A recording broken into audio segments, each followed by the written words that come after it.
Naka, Bulavinaka, and welcome to my presentation. Today I'll be talking about the theories of human development that explore early childhood lifespan.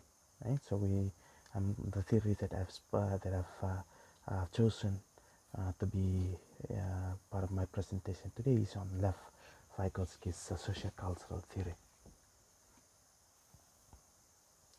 Right. So very briefly on the objective of my presentation, I will be discussing first of all the Vygotsky's theory, and then I will be discussing the lifespan, the early childhood lifespan, and contextualizing it um, into my local setting. And then I will be discussing also some of the theories that also supports Vygotsky's cognitive development, theory. And I'll be presenting my views on human development and discussing what I have learned in human development a module for this semester.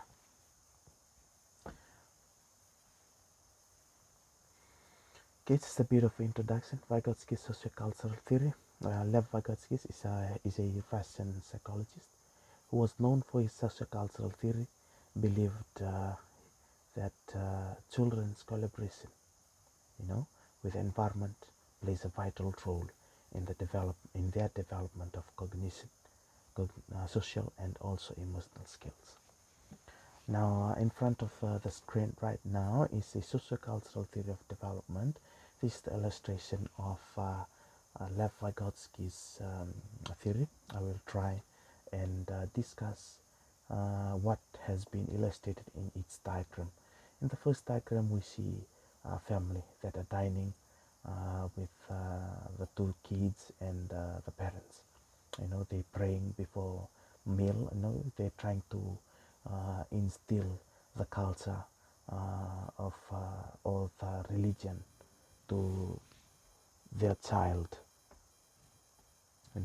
so that when he grows up, he'll be able to take that with him wherever he goes.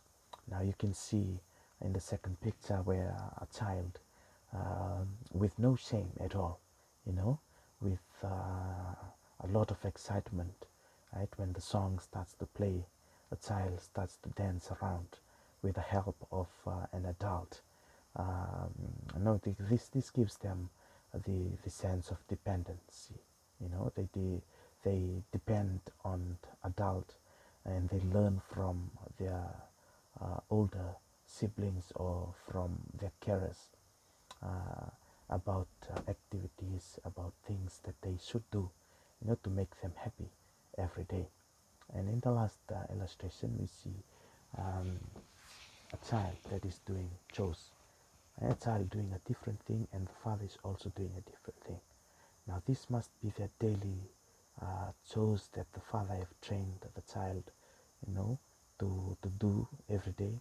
It gives him a sense of understanding in knowing that this is what I need to do in order to be, to survive, in order to live, in order to sustain my family, sustain myself in this life, right? So this is all the illustration of Lev Vygotsky's sociocultural theory, right? And I've tried to uh, to show the picture that illustrates, that discuss all the parts of sociocultural theory of Lev Vygotsky, right?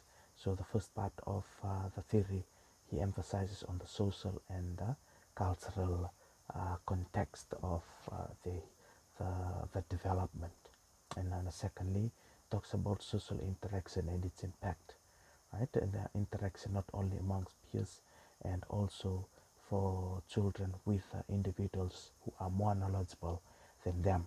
And number three, the importance, the theory also highlights the interdependence of social and individual development.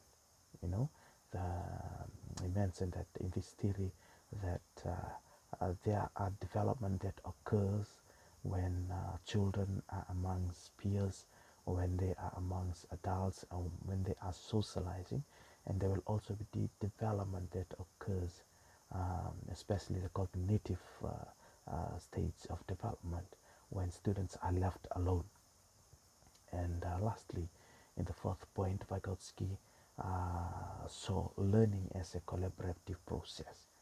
So, in order for a child to learn, there needs to be a collaborative work amongst individuals who takes care of children, right? Be it parents or caregivers, educators, or teachers,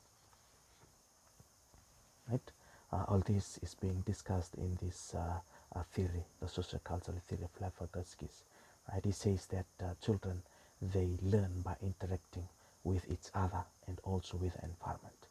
Right? So this interaction affects development of children, especially at the early childhood lifespan.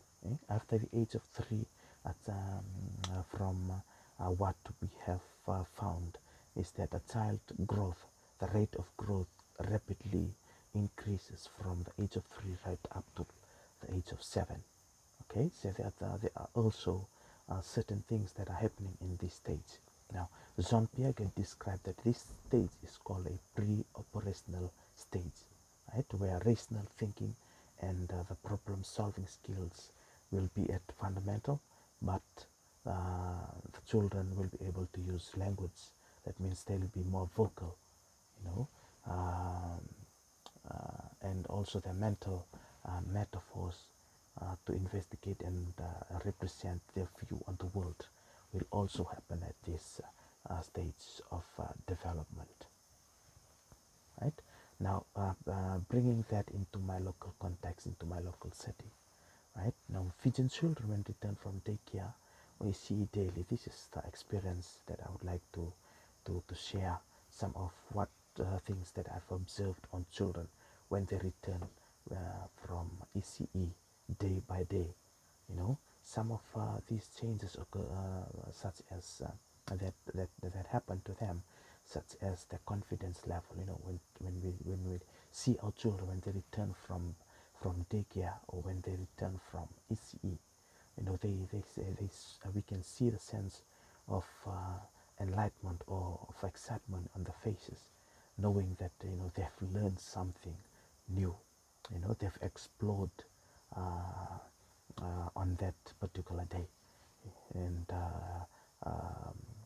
secondly is that the attitude starts to change. They learn from each other. They learn from the attitudes of other children on how they approach situations that they go through every day in school. And not only that, they start to to relate whatever they see at home with what they have learned in school or in the institution, that they are attending at that particular time, right? So this is what some of the changes. This is some of the changes that I've observed on my children alone, from my village or from my settings, um, on about the early childhood development. So when we see all this indicates that development, right, is happening on your children, right? So, and that is why it's very important for us to understand this so that we can provide the right care. We can provide the right environment for our children when they are with us at home. They are with our care at home, or when we're taking them around. We make sure that we show the best possible, actions. That we take the best possible actions, and that we approach, situation the best way that they can learn from, so they can be nurtured and that they can develop into a proper individual, into a civic citizens or a civil citizens of a country, and the mind of children. Children, when they interact, they learn from each other. And John Locke says in his theory of the idea of tabula rasa, He says that the mind at birth is empty, but it will be filled with daily experiences in life. So that is what we believe that is true, right, to this day, because children, when they mingle around, when they see, when they grow up, they do what they observe. They understand, they process, what they have learned, what they have observed when they are amongst peers, and also when they are amongst adults, right? So whatever we do, or whatever environment that we put our children in, this will instigate, right, the actions that they take when they are left alone. This is very important for us. I believe this is very important for us to understand that um, the development processes of children at this lifespan, right? So that I've already mentioned, that we can provide the right care, the right environment for them, so that they can develop properly, moving on into the later stage. Right? So we can see in this setting, is simply discussing, the third point of Lev Vygotsky's theory, that says that children learn from interaction, right? But one thing that works together, the the the interdependence, right, of social and individual development. Right, so we will see different picture when our child are amongst other kids, and we'll see a different picture when our children are left alone, when we leave them alone at a certain setting or at a certain area, right? With whatever they have around them, you'll be surprised with what they can come up with. Right, in the pictures you can see, this little girl is trying to climb, to counter that obstacle, a bigger obstacle, a bigger tire. He's trying to climb that. He must have seen that from somebody when they are playing with, but now that somebody is gone, he's trying it out himself. He we can see in the picture that the way he grips the tire, is very careful not to fall. So this must have been this. There must have been a time that he has tried this, but he fell. But the second time around, when this happens, he they said I processed it in his mind that I need to do something different so that I can reach the top of my obstacle, so that I can overcome my problem. So the problem solving skills, gets sharpened at this stage. Even though it is still at the fundamental state, but it improves day by day from observation and from trying it out on their own. Okay, so this is supported by Albert Bandura, who puts on a focus on the importance of witnessing behaviors, modeling them, and then imitating the behavior based on the reaction of others. Many behavioral theories suggest that learning must be directly related by association and formed by either conditioning, reinforcement, or punishment.